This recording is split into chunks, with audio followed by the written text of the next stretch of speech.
The island of Madeira is situated in the Atlantic Ocean, some 400 miles off the west coast of Africa and 600 miles from mainland Portugal.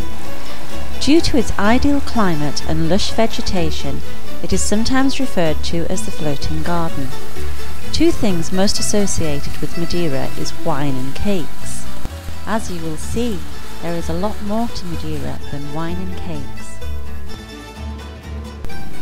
The island was first discovered by the Portuguese explorer João Zarco back in 1420, and construction of Funchal, the capital, was started around 1450. It has now grown into a spectacular city, surrounded by mountains, the Atlantic Ocean, and rolling clusters of whitewashed houses which disappear up into the base of the clouds, hanging over the mountains.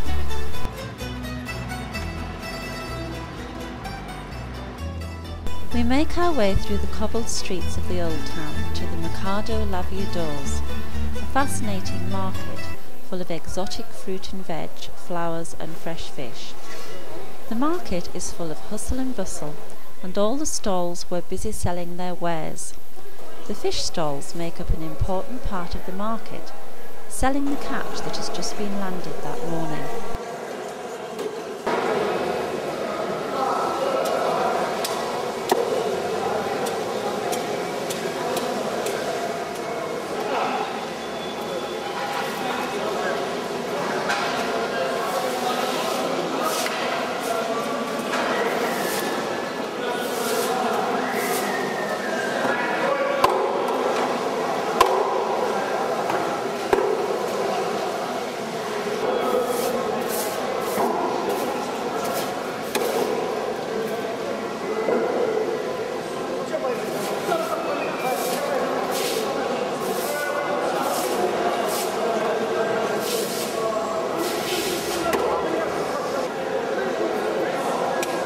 There are large tuna fish, men with extremely lethal looking knives, not to mention an unbelievable smell of fish.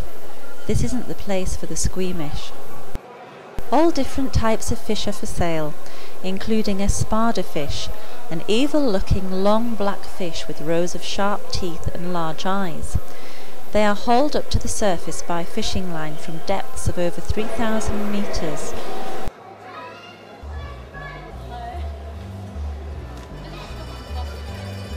What would be nicer than walking through an old market eating fresh strawberries? Well, what about some freshly picked cherries?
Funchal has some very impressive buildings and many fine squares and fountains.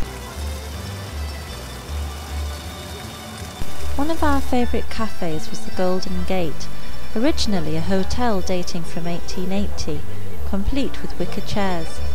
Where nicer than here to watch the world go by or plan the next trip? What about a trip to Blandis to sample some wine? Blandis is still owned and managed by the same family that founded the company back in 1811. Now the building, the winery, is holding about 4 million litres of wine.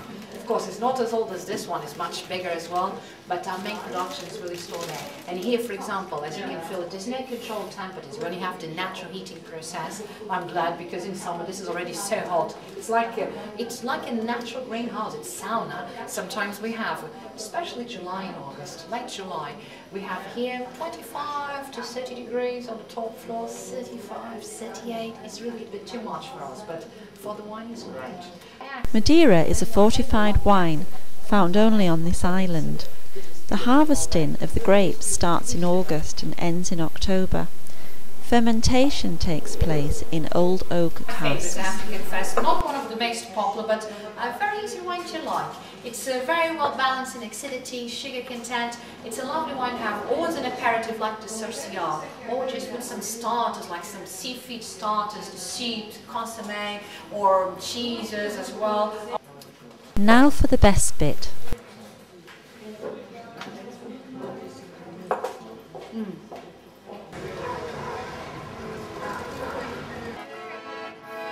We have now come to the town of Monte, high up in the hills overlooking Funchal. The real reason for coming to Monte is to go back down to Funchal on the world-famous toboggan run. Ernest Hemingway, hardly a stranger to adventure, apparently described it as the most exhilarating ride of his life.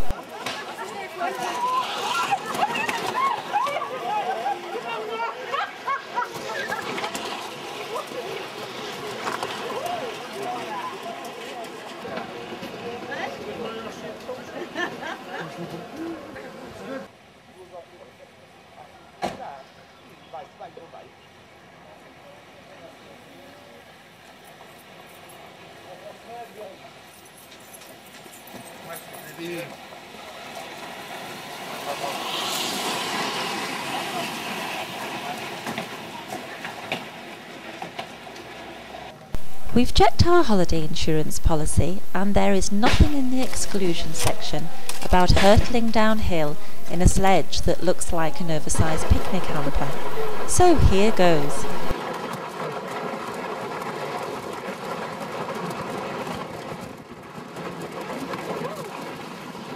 We've made it round the first bend. Did you notice the large tree ready to catch the unwary?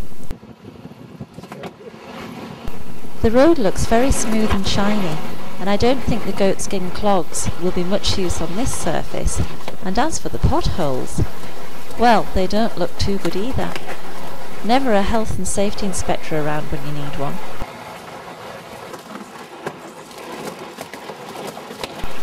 I have to say, I didn't realise that wicked picnic hampers could go this fast. It feels like being at the Winter Olympics without snow, ice and a crash helmet.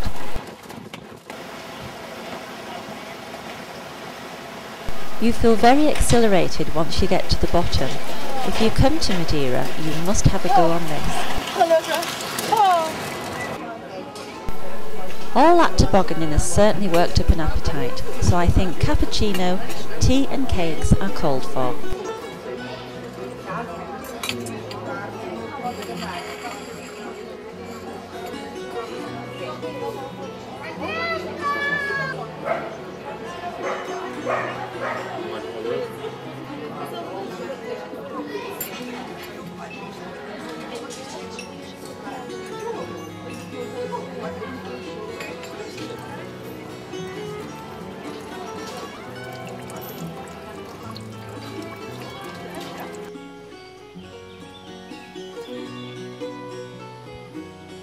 Madeira is world famous for its lavadas, irrigation channels that were built from the earliest days of Portuguese occupation in the 15th century to bring water down from the mountains to the drier parts of the island.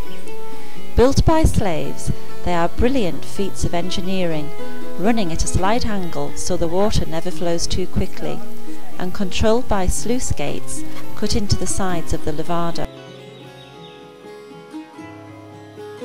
These days the walkways alongside the narrow channels provide over 2,000 kilometres of paths to walk on, reaching into the most remote parts of the island. Walking along the lavadas through the cool forests and woodland, watching bees alighting on agapanthus is a beautiful way to spend a couple of hours.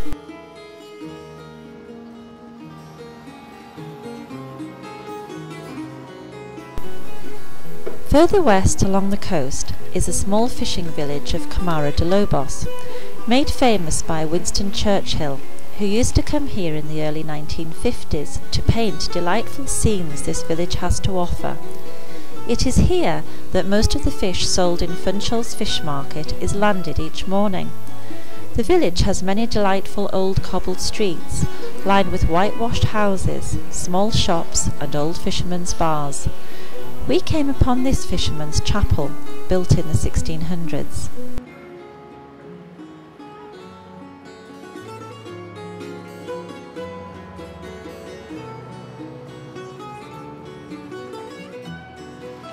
From Camara de Lobos we climb up into the mountains, passing through a forest dating back before the great ice ages to reach the small village of Ribeiro Frio.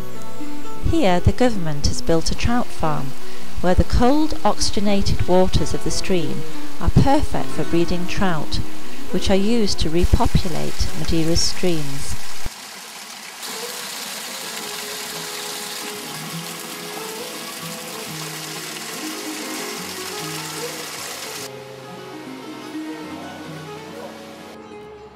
From Ribeiro Frio we drive through the mountainous countryside. Every patch of land appears to be cultivated. Eventually we arrive at the small town of Santana, on the north coast of the island. Santana is characterized by its unique thatched, A-framed triangular houses that are built with natural stone and thatched with straw. Set amongst some of the best kept gardens in Madeira, these picturesque houses have served the local people well for centuries as dwellings and stables for their animals. Here we see some traditional cloth being weaved on an old hand-operated wooden loom.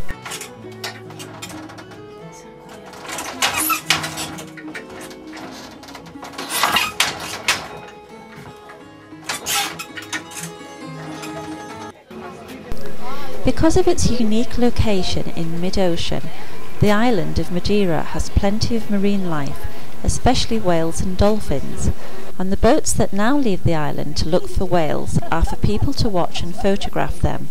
Thankfully, the days of hunting whales around Madeira at least are long gone. We are going out on a large catamaran and need to be ferried out there by a small boat. Just 5 kilometres off the shore, the ocean floor reaches a depth of over 3,000 metres, which makes it an ideal area for watching whales and dolphins.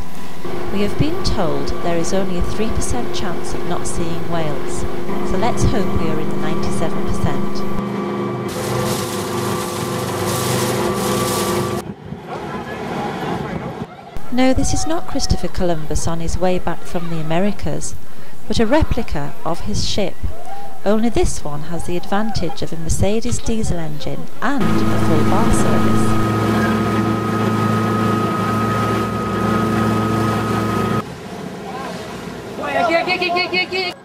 Well, did you spot the whale? Trying to video them isn't easy, with 360 degrees of sea all around and only about 5 seconds worth of whale out of the water at any moment in time. We did actually see about 4 whales and lots of dolphins. We head back into the coast of Madeira towards Cabo Girao's high sea cliffs, so we can anchor and then have a swim. I have to say, the water is pretty cold.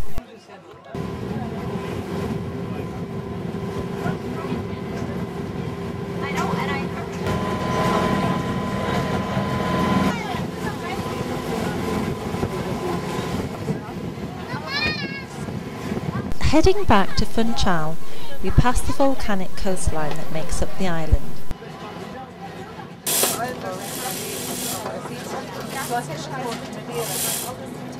All too soon we are disembarking back in Funchal in the warmth of the late afternoon sun. It certainly was an experience to watch whales in their natural surroundings.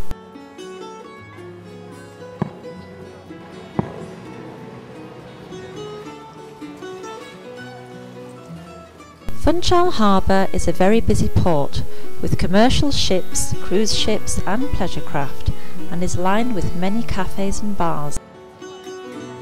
In the centre of the city is one of Funchal's oldest buildings, the 15th century cathedral, the building of which started in 1485 and took 29 years to complete.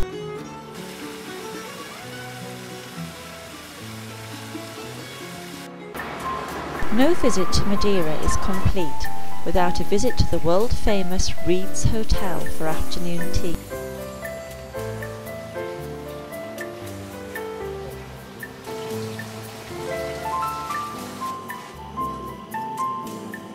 You are transported back to Edwardian elegance, with waiters in white gloves, serving sandwiches and cakes, including, yes, you've guessed it, Madeira cake, and English tea in fine bone china cups.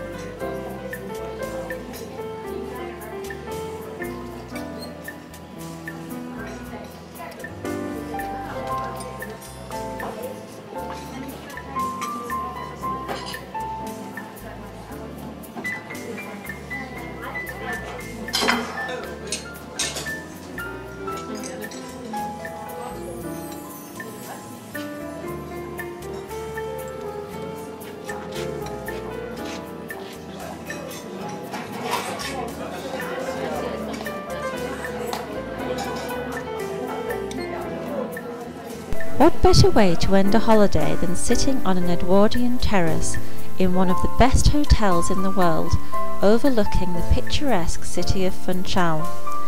This is a beautiful place, and we will definitely be coming back.